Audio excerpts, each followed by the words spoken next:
jako akawuwo. Ku nkomerero ya Sabbiiti ewedde waliwo akatambi akabunye ku mikutu gye mugatta abantu nga kalaga enneeyisa etali ya buntu eyayoleseddwa abayizi b'essomero ababadde mu bbaasi y'essomero lya Midland High School gye baali bapangisiza okugenda ku lulaga lw'ebyobulimi ejjinja nga bino byakwatibwa omuntu wa bulijjo n'abibunya emikutu gye mugatta abantu. Okunoonyereza kwe tulina essaawa eno kulaga nti nga 10 omwezi guno ogw'omukaaga essomero lya Lubiri High School lyasobola okupangisa bbaasi ey'essomero lya Midland High School okutwala abaana okuva e Lubiri High mpaka ku show ku agricultural show ejjinja. So mu kusaabaza abaana bano mulimu agayisayisa nga abantu ab'enjawulo bakyayogera katambi kano. Omwogezi wa poliisi Fred Enanga agamba nti bonga poliisi bavumirira ebikolwa bino era n'asaba abakulu b'amasomero okutendeka abasomesa obukodyo n'obukugu bw'okulondoola abayizi nga bali ku ssomero ko n'ebweru waalyo. Balina okuteekawo obupande mu bibiina n'essomero nga biraga nti buli mwana alina okuba omwana munne ekitiibwa ng'ali ku ssomero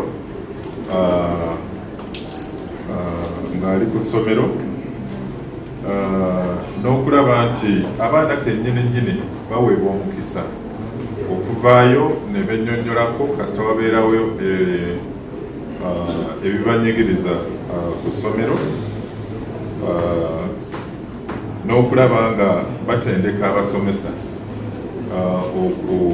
n'okubawa obukodyo obw'okuba nti balondoola buli mwana yenna ku ssomero. Ono era agamba nti ekitebe ekikulu eky'Abambega ekibuli kyatandise eddimu ly'okunoonyereza ku kikolwa kino era nga kati baliko we batuuse. Ekitebe ekikulu eky'Abambega ekibuli kyatandise okukola okunoonyereza ku katambi akatambudde nga kalaga abaana b'essomero nga boolesa empisa ensiiwuufu ebikolwa ebyobuseegu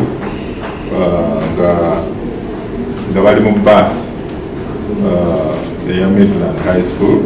Mu kino poliisi eyagala okumanya omusomesa ki eyalina okuwerekera abayizi bano era nga bajja kwagala olukalala lw'amannya g'abayizi abagendera mu bbaasi eno. Omusomesa ki eyali alina okubeera mu bbaasi eno oba musomesa ki waliwo omusomesa eyali alina okuwerekera abaana bano ab'obuwala n'ab'obulenzi oba baateeka mu nkola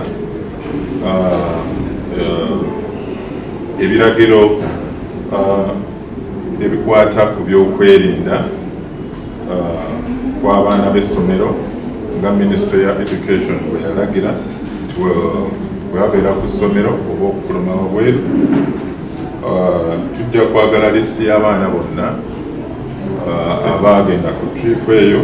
Wabula poliisi era egamba nti buno obuvunaanyizibwa bw'abakulu b'amasomero okukuuma abayizi okulaba nga tebagwa mu ntata yonna kubanga abazadde baba babakwasa obuvunaanyizibwa nga babeesize ensonga n'abayizi nabo buli omu alina okuba kalabalaba wa munne. Twagala okukozesa n'omukisa guno okujjukiza abakulu b'amasomero nti byonna ebikwatagana ku by'okwerinda n'embeera y'abaana b'essomero kiba kyesigamye ku bo ng'abakulu b'essomero abaana b'emikono gyabwe kubanga ng'abazadde batwala omukisa ne bakwata abaana bano ne balyoka babakwasa mu butongole nga bamanyi nti essomero lirina obusobozi bwonna ery'okunyweza embeera y'abaana n'ebyokwerinda n'okulaba nga ebikolwa nga bino ebivumirira eddembe ly'abaana ab'obulenzi n'ab'obuwala tebigenda mu maaso.